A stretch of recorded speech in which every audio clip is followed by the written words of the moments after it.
بسم الله الرحمن الرحيم الحمد لله رب العالمين وصلى الله على سيدنا محمد النبي الأمين وعلى آله وصحبه والتابعين لهم بإحسان إلى يوم الدين وبعد السلام عليكم ورحمة الله وبركاته. L'imam Ahmed ibn Hanbal rahmatullahi alayhi, on peut dire aussi radiyallahu anhu, disait: quand arrivait le mois de Ramadan, nous laissions de côté ou mettions de côté nos livres de droit canon, kutub al-fiqh, et nous nous adonnions à la lecture du Coran, du livre de Dieu. Ce Coran, même quand on est un cheminant dans le domaine de l'apprentissage des sciences religieuses, quand on commence par le Coran. Ça veut dire que quand on est en train de mémoriser le Coran et de l'apprendre, on n'étudie absolument rien avec lui.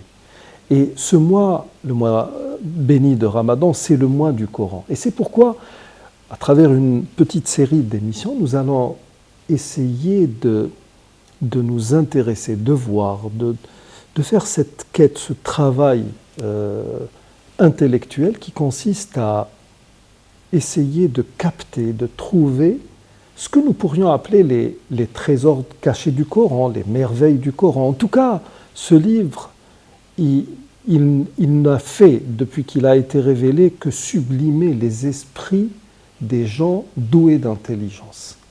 Et c'est ce que nous allons démontrer. Maintenant, nous avons affaire au livre de Dieu, à la parole de Dieu, subhanahu wa ta'ala. C'est le dernier lien, le dernier livre à travers lequel le monde céleste était en rapport avec le monde terrestre.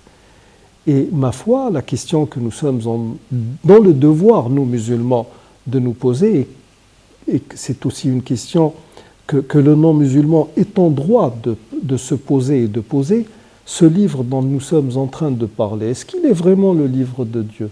Est-ce qu'il est toujours opportun de le lire? Est-ce qu'il est d'actualité? C'est ce que nous allons voir. Alors, nous allons voir tout cela à travers un hadith authentique rapporté par l'imam Ahmed ibn Hanbal et Tirmidhi, d'après Ali ibn Abi Talib qui a dit: Sami'tu Rasulullah sallallahu alayhi wa sallam yaqul, j'ai entendu le messager de Dieu alayhi wa sallam dire: Ala innaha satakunu fitna. Il y aura des discordes, des épreuves. Qultu wa mal makhraju minha ya Rasulullah. Comment s'en sortir au messager de Dieu? Qala kitabullah. Vous n'avez qu'à vous fier au livre de Dieu. Et là, il va commencer, c'est-à-dire le messager de Dieu alayhi salam, à énumérer les mérites de ce livre. Il dit: Fihi naba'u ma qablakum. Il contient les récits de ceux qui vous ont précédés. Wa khabaru ma ba'dakum. Il vous informe de ce qu'il y aura après vous. Wa hukmu ma baynakum. Le jugement des affaires qui sont entre vous, ou de vos affaires. C'est une parole décisive et non point frivole. Man tarakahu min jabbarin qasamahu Allah. Quiconque le délaisse par tyrannie, Dieu le brisera. Wa man ibtagha al-huda fi ghayrihi adallahu Allah. Et quiconque cherche la guidance ou la gloire en dehors de lui, Dieu l'égarera. Wa huwa hablullahi al-matin. C'est l'anse de Dieu, c'est la corde ferme du salut de Dieu. Wa huwa ad-dhikrul hakim, c'est le sage rappel. Wa huwa as-siratul mustaqim, c'est le droit chemin. Huwa alladhi la tazighu bihi al-ahwa wa la taltabisu bihi al-alsun. C'est grâce à lui que les passions ne s'égarent point, et c'est par son jugement que les opinions ne divergent point. Wa la yashba'u minhu al-ulama. Les savants ne s'en rassasient jamais. Et ça ne cesse d'être prouvé, même avec des savants dans le domaine des sciences profanes. Essentiellement, dans le domaine de la physique et de l'astrophysique et de la physique quantique. On ne s'en lasse jamais. Ces richesses ne tarissent point.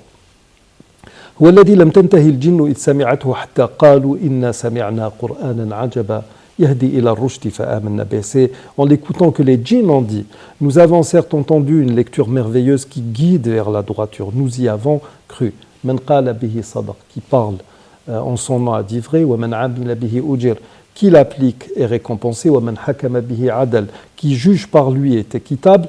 Wa man da'a ilayhi hudiya ila siratin mustaqim, et quiconque appelle vers lui a été guidé vers le droit chemin. Dans une autre version, on peut lire aussi: وهو النور المبين وهو الشفاء النافع عصمة لمن تمسك به. C'est la lumière manifeste, c'est le meilleur des remèdes.